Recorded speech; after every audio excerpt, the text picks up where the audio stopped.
Hey everyone, this is Athletes and Antiquities. In today's video, we're going to be talking about PSA pop reports, and we're going to go over if PSA pop reports will ever outpace the demand for graded cards.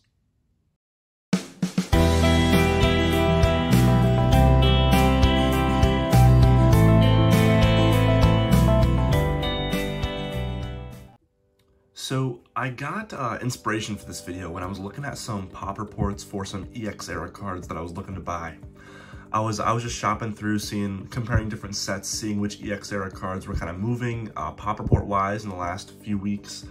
And then on eBay, I stumbled upon a listing for a Hidden Fates card. So I thought, oh, let's just check out how Hidden Fates is doing. And the pop reports kind of really surprised me. So I kind of wanted to just make a video talking about comparing pop reports for different cards and really how you can use that to your advantage. So the whole point of this video is, like, at what point is a population for a specific card too high given the demand for that card?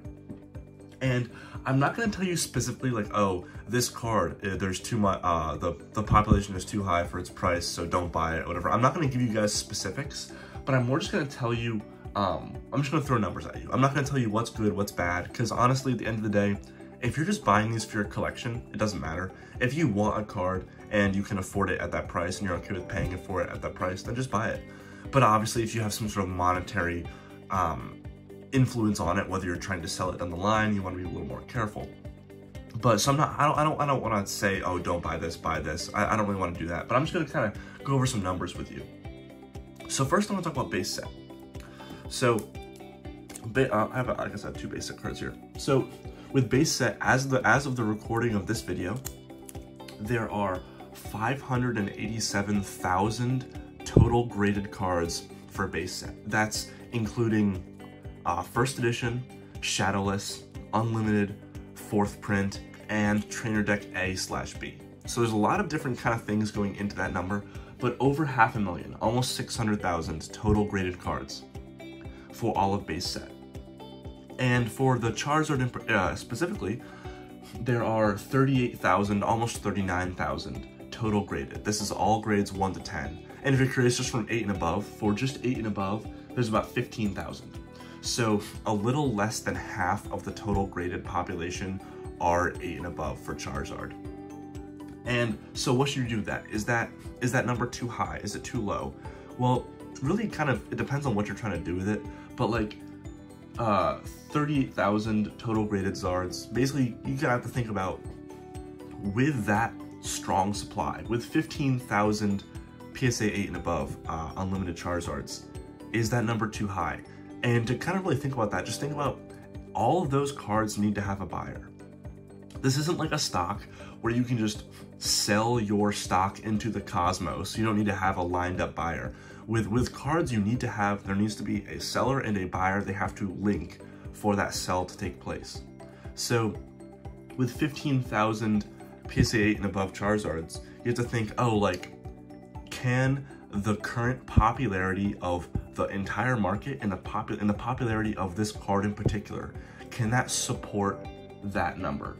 Are there 15,000 buyers out there for this card? And you know, I personally, for this one, I'll just say I think there is. I won't go into specifics with the cards going forward, but with such a popular card, you really have to think about that.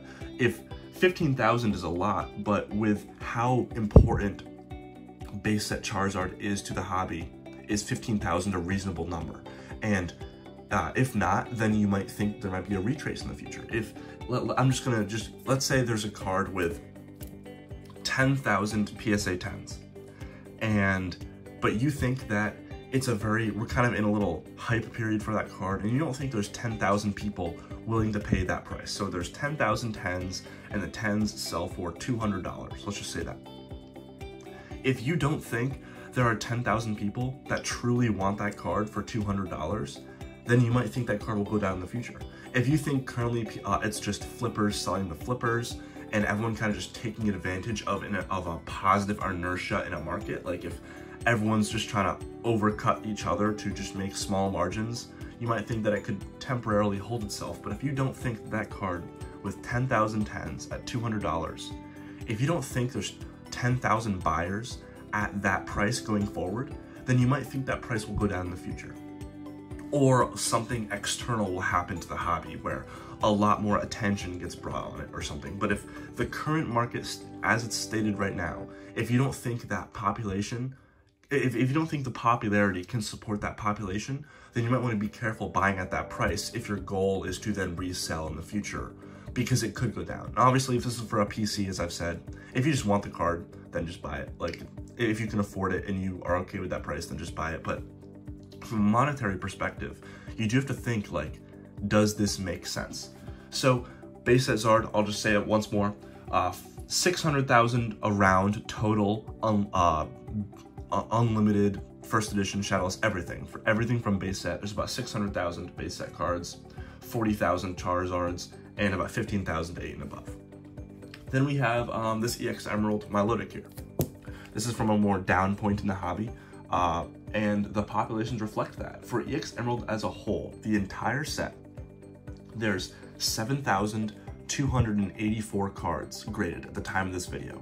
That's every card in the set, every grade, everything. So there's less of, currently, of EX Emerald as a whole than there are of just base set Charizards 8 and above. And out of that, a little over 7,000. I'm just gonna use round numbers here, so I don't have to say like every single point, but I'll put these on screen so you can see them.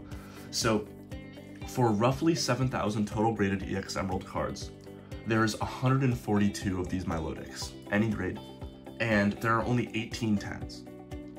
So with this, you might have to say, oh, if you're interested in EX Era and you're trying to buy currently either to resell down the line or just buy a PC card that you want to eventually sell as you, like, I don't know, if you need the money for something else, whatever it may be.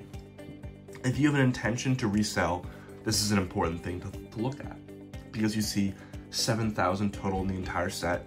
Is that a lot? Is that not a lot? That's up for you to decide. Do you think there are 7,000, the market could absorb 7,000 EX Emerald cards, and can they continue to going forward?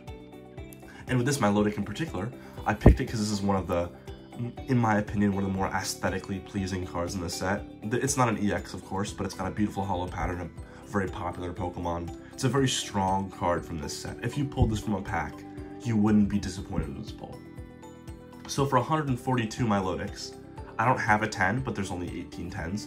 So if you were looking at a 10 right now, you could say, oh, at whatever price it is, I don't know the exact price of a 10 because they sell so infrequently. At whatever price it is, do you think there's 18 people in the world that would buy it for that price? And would they continue to going forward? And if so, then this could be a good buy for you. And for with the 8s, I paid about $30 for this, just for reference, about a year ago. So it was actually during like the more hype period. For 142 total of this card, at every given grade, is there a buyer? Will there continue to be a buyer at that grade, at that price point, with that population going forward? That's up for you to decide. And if the answer is no, you might want to be more hesitant, maybe figure out why, and then think, oh, what will happen in the future because I think it's a no? Will the price go down? Will the popularity wane? Will the population increase rapidly? These are all things you have to consider. And last, I'm going to bring up Hidden Fates. So this is actually what made me think of this video, was because I saw the Hidden Fates populations, and I just said, you're like, wow, these are high. So with Hidden Fates, there are 260,604 total graded from Hidden Fates. This is every card, every grade. I don't have a Hidden Fates card to show you, because I don't really collect that, but 260,000 total graded. And for the Hidden Fates Charizard, the big pull from this set, I'll put it on screen, there's 8,400 total graded with 4,500 PSA 10s. That's not the exact number. Sorry, it's not the exact number. The exact number's on screen, but it's tiring to say all those numbers. So 84,000 Charizards. That is more than EX Emerald as an entire set. And for the 4,500 PSA 10s, that's almost half of the EX Emerald population as a whole, and that's just for PSA 10s of one card from one set. And that almost evens out to an entire other set. Like, you kind of have to think about these things. So Hidden Fates, it's a newer set, so there might be more fans that are interested in it. Maybe fans aren't as interested in EX Emerald because it's so old and not a lot of people were around when that card was new, so there's no nostalgia for it. Maybe these are just speculations. I don't personally agree with these things, I'm just saying. So do you think that there is a market to absorb 260,000 Hidden Fates cards at the given price? The answer may be yes. I'm not going to say if it's yes or no, but if no, then like I said previously, a few things have to happen. Either the price of these cards has to go down, or the only other option is an extreme influx of people have to come in that are willing to pay that price. So with 260,000 Hidden Fates cards, if there isn't a market for 260,000 at this price, something has to happen. And even with just the Charizard, 8,400 Hidden Fates Charizards, is there a buyer for all those? And the answer may be yes, maybe no, but you just have to think of these things. So when you're buying something, think about the popularity, you gotta think about the population, you gotta think about the longevity of that card, how people will view it going forward in terms of like how nostalgic they are to it. And obviously, you don't have a crystal ball, so it's all speculation, but these are all things that play into a price going forward. And there are cards that defy this rule. Like, okay, before I get into that, I'll just mention like this Charmander is a good example. During the COVID boom, we had a massive influx of collectors, and people wanted cards like this. And there wasn't a lot of supply for it because they were so cheap previously. So a large amount of demand came in, and because PSA was shut down, the supply was not increasing. So therefore, price increased very rapidly. And then a bunch of things happened. PSA backlogs started to get fixed, and a lot of these things came out, and they were getting released back onto the market. And at the same time, fans of the hobby were leaving. People that came in during COVID that had a short attention span with it were now exiting. So now population of these cards was increasing. Demand was lowering at the same time. And this created like the worst case scenario possible for a card. So these cards absolutely tanked. And anyone that's been in the hobby for a while could have told you that was gonna happen because this is a common card. So it's like the population can be there if the demand requires it. But there are cards that defy this. And I have some, I just didn't pull them out because I wasn't thinking. But there are cards that defy this kind of thing. And a good example is Ancient Mew. Ancient Mew is such a common card. They were handing this card out for free. You could get this card for $1 for years. Now I don't even know what it is, maybe $10 a card. It's still a very cheap card to get new. But the demand for these graded cards is so high that this large supply, there's thousands and thousands of these graded. The demand is so large that people don't even really care about the supply. They know it's a common card. They just really like that card. So with Hidden Fates Charizard, yeah, there's a lot out there, but if that behaves similarly to Ancient Mew, not saying it will, but if it does, that population could not matter, and that price could still increase. As we've seen with Hidden Fates, with Ancient Mew, even with something like base set Charizard, although there is exorbitant demand for those cards, and that's the key, there has to be that exorbitant demand. So with these modern cards that have thousands and thousands graded, for them to maintain that price, they have to appreciate in the same way these classics did. Will it appreciate like a base set Charizard, become a classic of the hobby? An Ancient Mew, one of the most beautiful cards ever printed. Will it maintain that to be able to trump its supply? That's what you have to think about when you're either grading a card, buying a graded card, planning on selling a graded card. All of these things are things you have to think about. So there was no real direction to this video. It might have seemed kind of aimless, maybe just rambling about PSA populations, but just something that's on my mind about things going crazy right now, especially with like alternate art cards. There's so many coming back from PSA.